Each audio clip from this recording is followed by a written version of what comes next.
Pada kesempatan kali ini, kami akan mempresentasikan materi pertemuan pertama, yaitu konsep dasar manajemen keuangan. Definisi manajemen keuangan. Manajemen keuangan adalah penggabungan dari ilmu dan seni yang membahas, mengkaji, dan menganalisis tentang bagaimana seseorang manajer keuangan dengan mempergunakan seluruh sumber daya perusahaan untuk mencari dana, mengelola dana, dan membagi dana dengan tujuan untuk memberi profit atau keuntungan atau kemakmuran bagi para pemegang saham dan berkelanjutan usaha bagi perusahaan. Manajemen keuangan memiliki 3 kegiatan utama, yaitu 1. Perolehan dana, 2. Penggunaan dana, dan 3. Pengelolaan aset atau aktiva. B. Perkembangan ilmu manajemen dan teori keuangan. Dalam era tahun 1960 sampai tahun 1970-an, fokusnya adalah pemilihan aset dan liabilitas yang dapat memaksimumkan nilai perusahaan dan kemakmuran pemegang saham. Dalam era 1980-an, analisisnya meliputi 1. Inflasi dan efek terhadap suku bunga. Yang kedua, deregulasi lembaga-lembaga keuangan. Yang ketiga, peningkatan penggunaan komputer dalam analisis pembuatan putusan keuangan.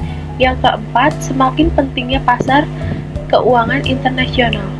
Dalam era tahun 1990-an, fokusnya adalah manajemen keuangan internasional. Baik, selanjutnya perkembangan teori keuangan. Perkembangan teori keuangan dikenal sejak tahun 1900 sampai abad 21. Tidak begitu pesat. Perkembangan tersebut umumnya merupakan penyempurnaan dan pendalaman serta perluasan analisis dari teori yang ada.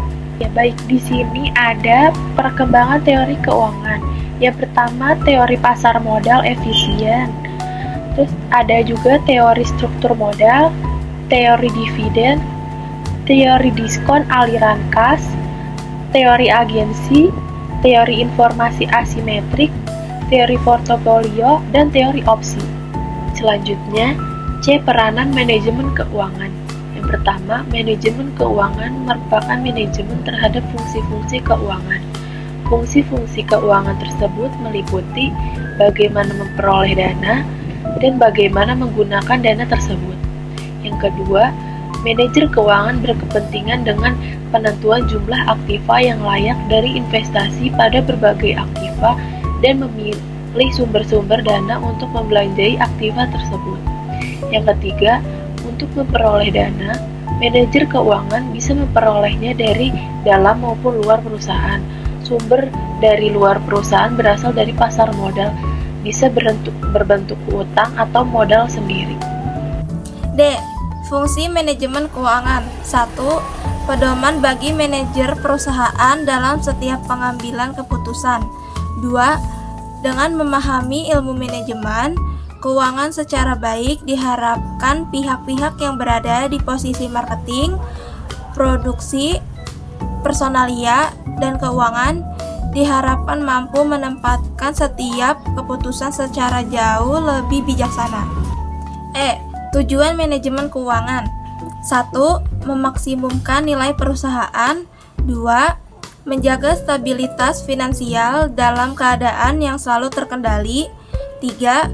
Memperkecil risiko perusahaan di masa sekarang dan yang akan datang. F. Beberapa peluang karir di bidang keuangan. 1. Peluang pertama adalah pada perusahaan besar sebagai budget officer. Kedua, sebagai manajer keuangan. 3. Finance manager dan finance director terutama pada multinational company. 4. Financial analyst dan financial officer pada lembaga keuangan seperti bank, leasing, asuransi, pegadaian, dan lain-lain. 5. Financial analyst dan financial officer pada perusahaan-perusahaan underwriter atau penjamin emisi, perusahaan sekuritas di pasar modal. G. Keuangan dalam struktur organisasi perusahaan. Fungsi keuangan dalam organisasi perusahaan biasanya dibedakan atas dua jabatan, yaitu 1. Bendaharawan atau treasurer yang bertanggung jawab terhadap perolehan dana dan pengamanannya atau pengelolaannya. 2. Administrasi pembukuan atau akuntansi atau bisa disebut controller yang bertanggung jawab terhadap kegiatan akuntansi, pelaporan, dan pengendalian. H. Fungsi keuangan. 1. Meliputi keputusan alokasi dana, baik dana yang berasal dari dalam perusahaan maupun dana yang berasal dari luar perusahaan pada berbagai bentuk investasi. Dengan kata lain, investasi macam apa yang paling baik bagi perusahaan. 2. Keputusan pembiayaan atau keputusan struktur modal perusahaan. Keputusan yang berkaitan dengan bagaimana mendapatkan dana yang akan digunakan untuk memperoleh aktiva real yang diperlukan. Ketiga, keputusan investasi atau investment decision. Investasi diartikan sebagai penanam modal perusahaan pada aktiva real maupun aktiva finansial. Keputusan finansial merupakan keputusan terhadap aktiva apa yang akan dikelola oleh perusahaan.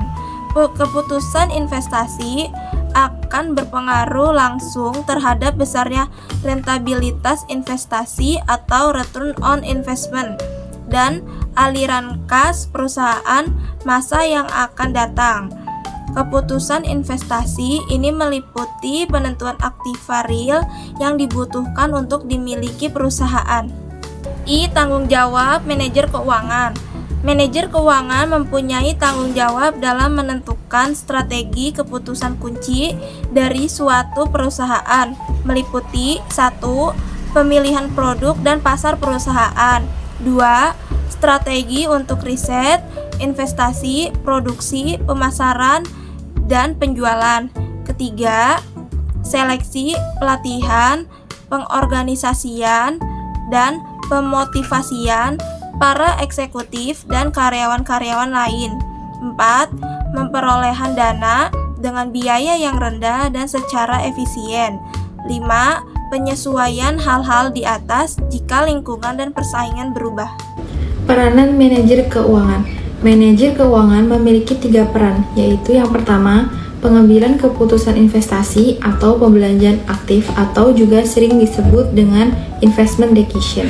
Yang kedua, pengambilan keputusan pendanaan atau pembelanjaan pasif atau juga sering disebut dengan financing decision. Dan yang ketiga, mengambil keputusan dividen atau dividend decision.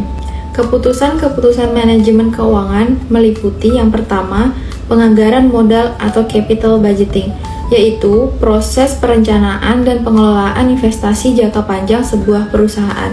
Yang kedua, struktur modal atau capital structure, yaitu kombinasi spesifik ekuitas dan utang jangka panjang yang digunakan perusahaan untuk mendanai operasinya. Yang ketiga, modal kerja atau working capital, yaitu aset dan kewajiban jangka pendek yang dimiliki sebuah perusahaan. Tahapan dalam manajemen keuangan. Yang pertama, tahapan perencanaan keuangan atau peramalan keuangan. Peramalan keuangan dalam manajemen keuangan digunakan untuk memperkirakan kebutuhan keuangan di masa yang akan datang. Jika manajemen keuangan tidak mencoba mengantisipasi kebutuhan pembiayaan masa depan perusahaannya, maka krisis akan terjadi setiap kali penerimaan kas lebih kecil dari pengeluaran kas. Perencanaan yang baik ditujukan untuk mengantisipasi dan mempersiapkan perusahaan untuk menghadapi kondisi masa depan, di mana ketika perusahaan harus membutuhkan adanya pembiayaan tambahan dan ketika perusahaan tidak mampu menghasilkan pemasukan kas. Tahapan yang kedua yaitu tahap pelaksanaan atau perencanaan keuangan dan penganggaran.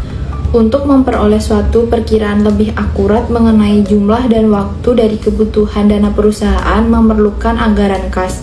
Metode presentase untuk peramalan keuangan memberikan pendahuluan yang sangat bermanfaat serta biaya rendah untuk mengembangkan anggaran kas yang lebih terperinci, yang akan digunakan untuk memperkirakan kebutuhan dana perusahaan.